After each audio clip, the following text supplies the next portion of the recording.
everybody. Welcome to another episode of Politically Depressed. As always, I'm your host, Eamon McAdam. So I hope this doesn't come as much of a surprise after my last episode, but I still do want to do these solo episodes of this podcast where I kind of ramble. I talk about things that are a bit more intimate, and I still want to be prioritizing interviews, and I have a few arranged for this podcast, which I'm very excited about. But I don't know, my last episode, I feel like some people got the impression that I'm completely moving to YouTube, and I know the title literally said I'm moving to YouTube, but then I did put in parentheses, mostly. Because there are some topics that I just want to kind of, I don't know, they're a bit more intimate, they're not as structured, and I do just kind of want to sit and talk about it and ask you all about, how y'all are doing. Because in many ways, I have no idea what's going on. Things have been so utterly fucked. And so what I want to talk about today and kind of ask you all, how have you been sleeping lately? How did you sleep last night? For me, this is the third hardest question. The first hardest is, the hardest is, how are you? The second is anything to do with the future or plans. What are you doing next week? What are you, even what are you doing tomorrow or later tonight? I find it difficult to think ahead, which I know is literally a symptom of trauma and depression. But regardless, the third hardest question for me is, how did you sleep last night? I emphasize these last two because my partner asks me this a lot, and I keep reminding them, stop asking me the hard questions. But it's it's true that the nighttime has been the hardest time for me. With everything going on, with just the accumulation of violence and oppression and injustices and crimes committed onto my people, committed onto the Palestinian people, the aggression on Iran, the occupation, so much shit. It's just unbelievable. And now just full-fledged fascism in the United States. They're building literal concentration camps in Florida. But I don't know. It's all too much. And I find myself really unable to sleep these days. And so what I'm going to do in this episode is talk a bit about me and my sleep process and my inability to sleep and what I've been trying to do. Because in many ways, I've been dealing with sleep issues my entire life, or at least since the age of 13 or 14. And kind of throw it back at all of you. Because I'm sure if you listen to this podcast, you're not sleeping very well either. If you're depressed or anxious or even just paying attention, or half aware of how fucked things are. I'm sure you're not sleeping well either. And if you are, I'd love to hear from you. Give me your bits, give me your advice. Before I get into it though, of course, if you're listening to this episode, hello, thank you for listening, welcome. Please help me support this podcast because I rely on your support. Whether you're listening on YouTube, on Spotify, or any other podcast apps, it really helps if you like this episode. If you're watching on YouTube, like and subscribe. On any of the podcast apps, I think you can leave reviews on specific episodes, but also like the podcast as a whole, give it a 5-star rating. It just helps boost shit in the algorithm. But if you want to go the next step, and I would greatly appreciate this because I am doing this mostly on a voluntary basis. We do have some funding, mostly through, exclusively through the Patreon of FTP. But yeah, so if you want to go the extra step in helping me with this podcast, please consider becoming a member of the From the Periphery Media Patreon. Links will be in the description. Or if you want to give a one-time donation of just a small amount, I have a tip jar, and I'd greatly appreciate it. And that's that. So yeah, how have you been sleeping? How did you sleep last night? I have a really hard time answering this question because every night is different, but it's almost always a struggle. And lately, I have not been able to sleep without listening to something. And I've noticed it's become a bit of a genre. Like, there's this podcast that I listen to. It's a funny podcast, but I've listened to it 1,000 times. It's called, the Alan Partridge podcast from the Oast House. And I've listened to it so many times that I don't know. Sometimes I do laugh, which I think is a testament to just how funny of a character Alan Partridge is. But I've noticed on YouTube that there's like compilations of like the whole season 1 or season 2 of the podcast with a black screen for sleeping, you know, so it doesn't emit as much light. Um, and I don't know, just like there's a lot. There's a lot of YouTube videos of like rain or whatever. I mean, rain sounds is classic, but just things to fall asleep to. Because I think for me, it's like trying to not think. Because when I think, I worry, I get upset, I get angry, or I feel shameful. There's just a lot of stuff that I'm avoiding thinking about. And so when I'm trying to sleep and some of these thoughts come into my mind or that cross my mind, I'm unable to sleep. It just doesn't happen for me. And but there's an inverse of that, right? Which is that sometimes I find it even harder to sleep because I'm listening to something. Like, I don't know how to explain that. And then sometimes it's actually helpful to think about stuff. Like one thing I've been doing lately that seems to help me get into a sleepy mode, or like when I'm laying down and trying to, for me, the interesting thing is that growing up, everything my parents would tell me, I realized very early on that we don't know how to sleep. We know how to create the circumstances and the environment that's like typically good for sleeping, but we actually have no idea how it actually happens. I remember as a kid, I would try to clock the moment that I fall asleep. Like literally when I was like 7, 8 years old, because I'd wake up and be like, fuck, I fell asleep. And so as I was sleeping, I'd be like, am I sleeping yet?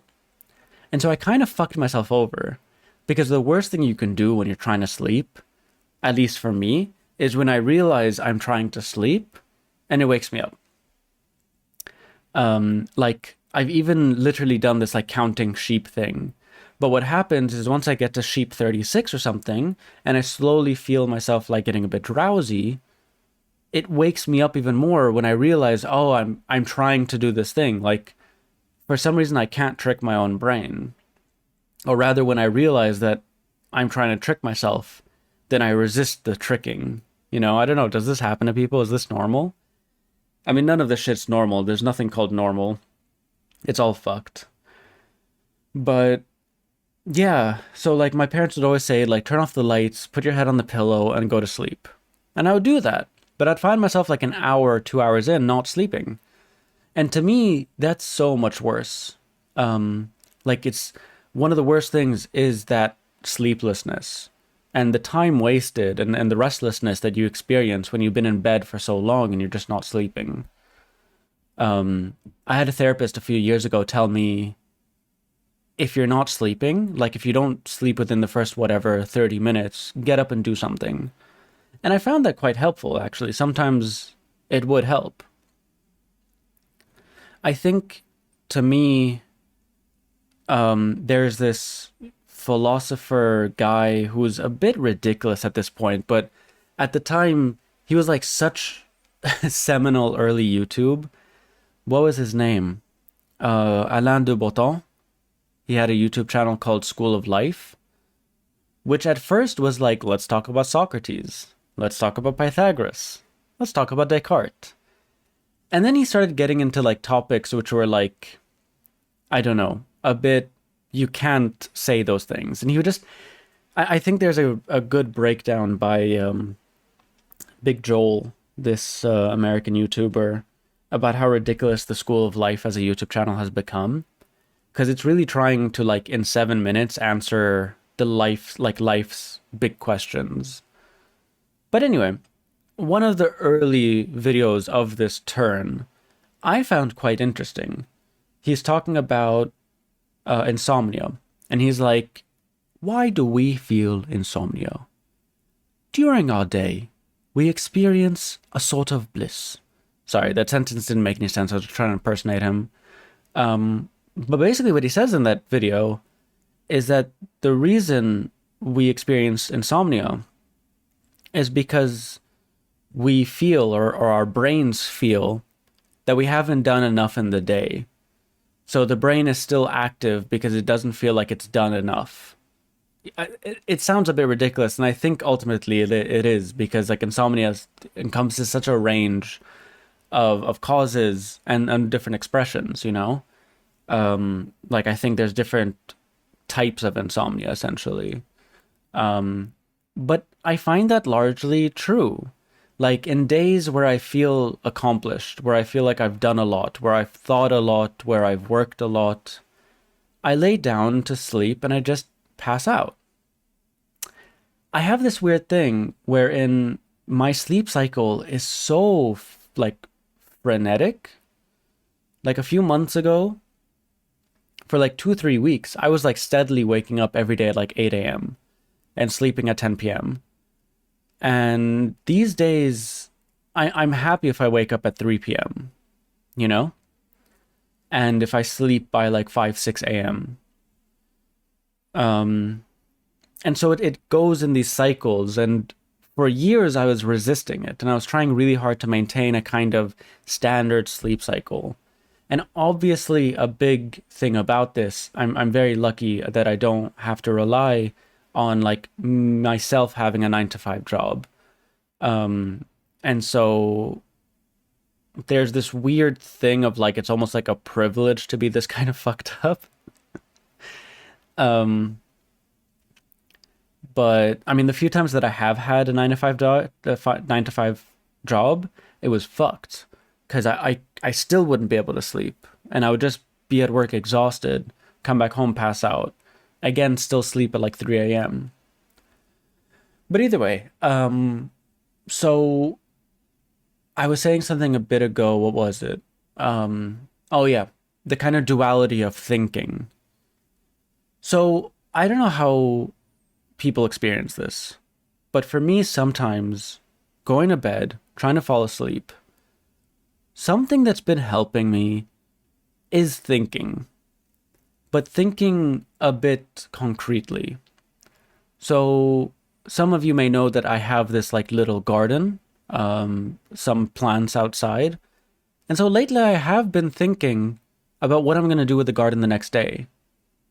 This plant needs pruning. I need to check if there are aphids. Ooh, I need to update. And it sort of, I don't know, take my mind off of the bigger things that I'm not really able to control. And for some reason, building that story is very helpful. I do the same thing, and I've done this for much longer, with what I'm going to cook the next day.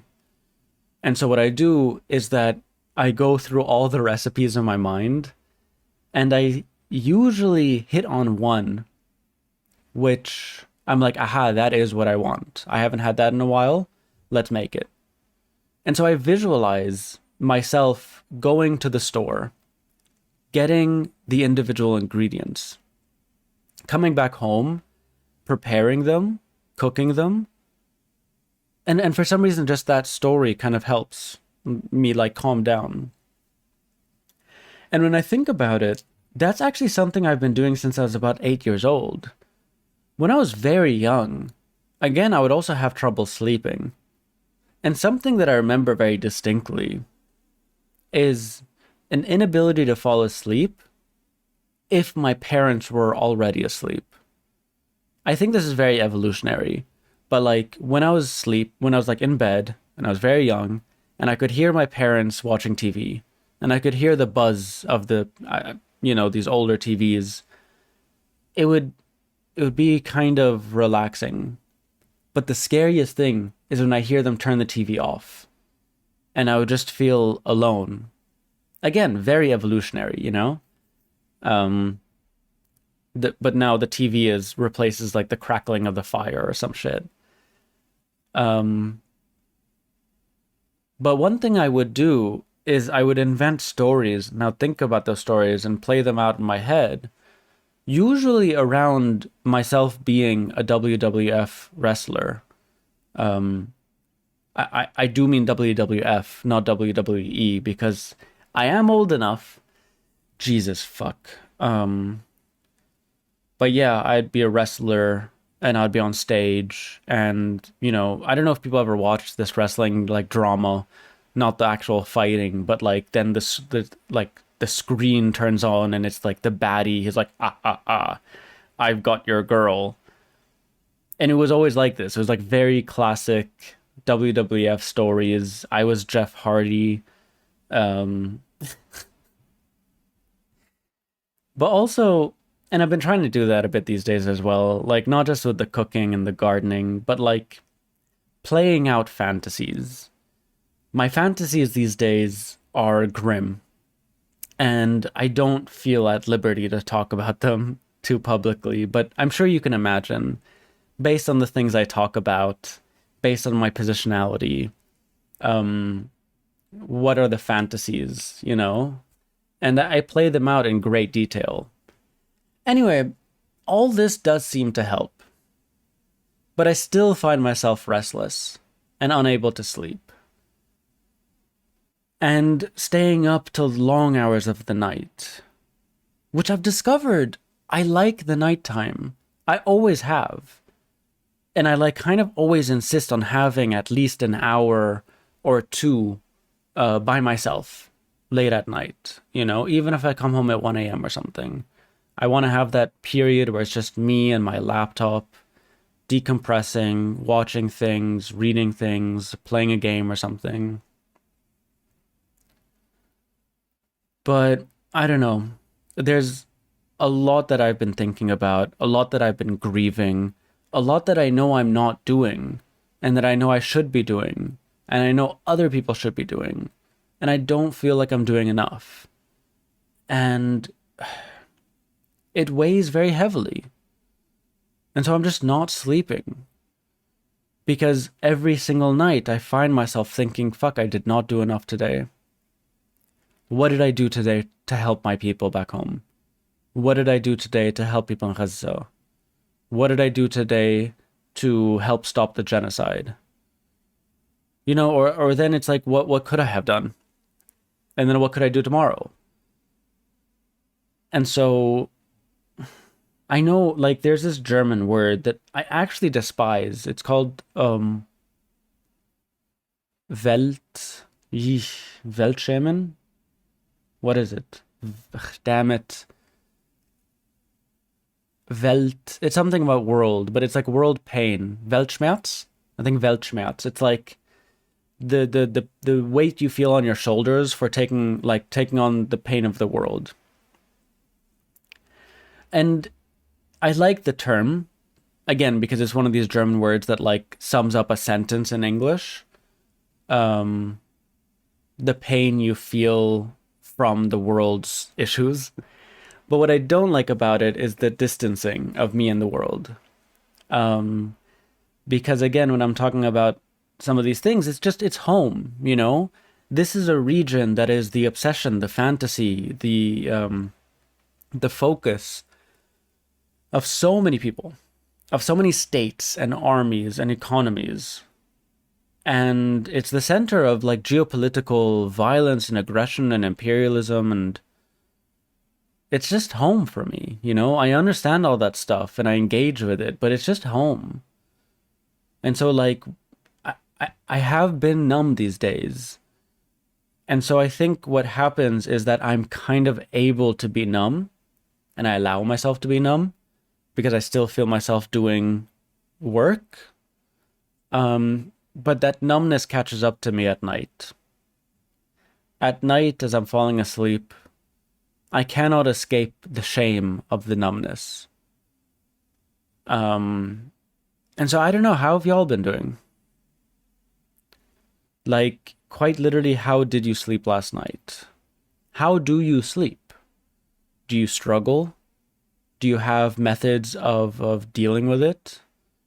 Is there medication involved. Like I've been taking medication for the last few years, and I know that sort of helps, but it's not like a cure. And I mean, one thing that I've heard people say, obviously, is like the routine, no phones, no light, like an hour before bed, only reading and like like, you know what I mean? Like slow, like warm down. No, like don't eat anything or drink anything except for water, like 2 hours, 3 hours before. Like there's a lot of stuff.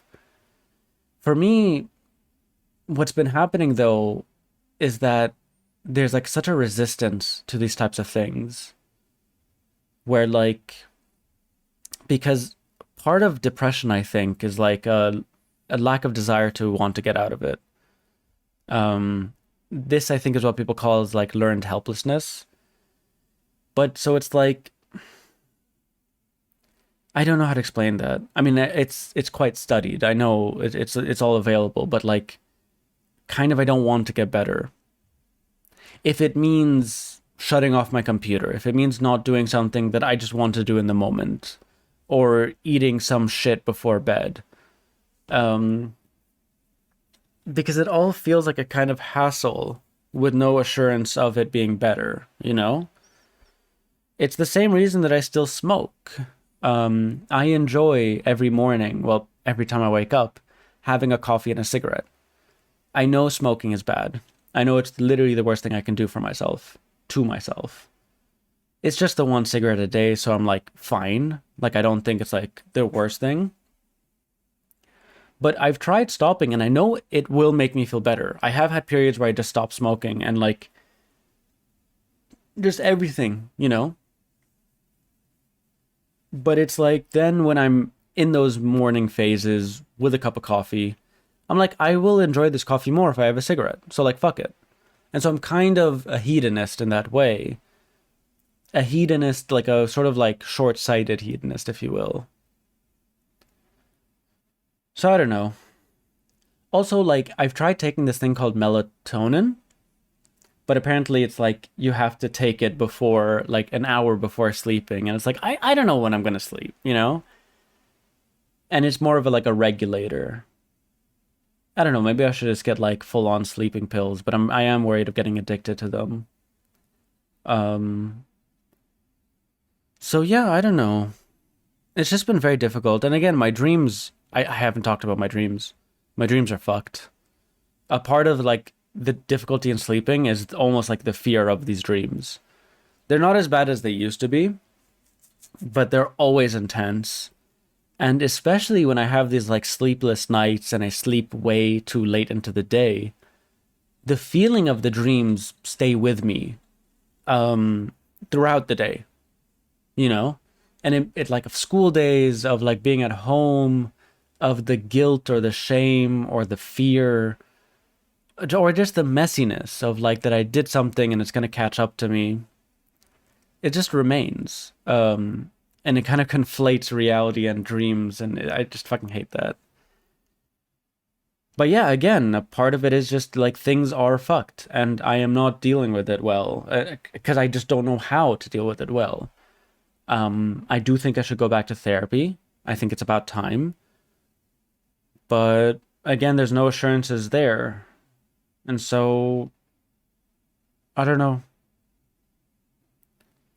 I don't know. Things are just really, really fucked, and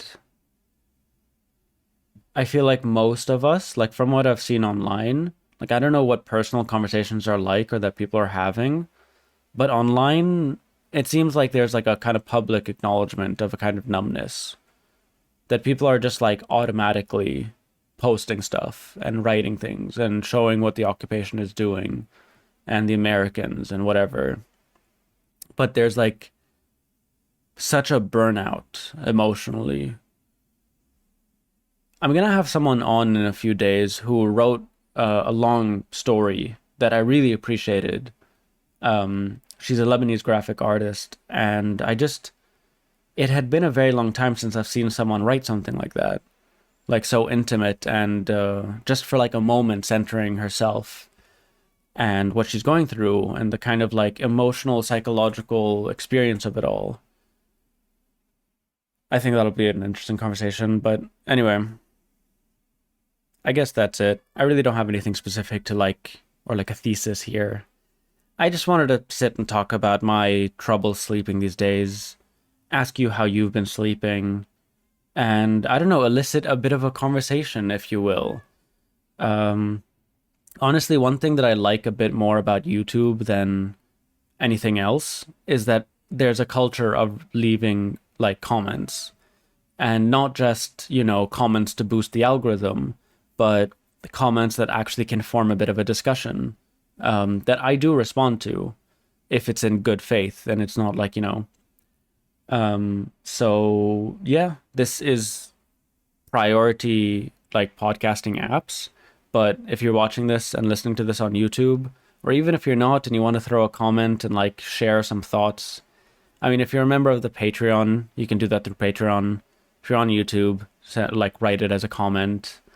Um, Spotify comments are very weird. They're trying to make it work, but it really doesn't. Anyway, if you've come this far, thank you so much for listening to this episode. I sincerely hope that you are sleeping well. If you like this episode, if you like this podcast, please consider supporting it in a number of ways. Like and subscribe if you're on YouTube. Leave a rating or a review if you're listening to this on a podcast app. And if you want to go the extra step, you can become a monthly member. I don't know why that was so hard to come out of my mouth. You can become a monthly member of our Patreon, FDP from the Periphery Media Collective. Links will be in the description. But if you also want to, or rather if you want to give a one-time donation, I have a tip jar. It's a Ko-fi, and yeah, all proceeds go to me. So yeah, I hope you enjoyed this episode, and see you all in the next one.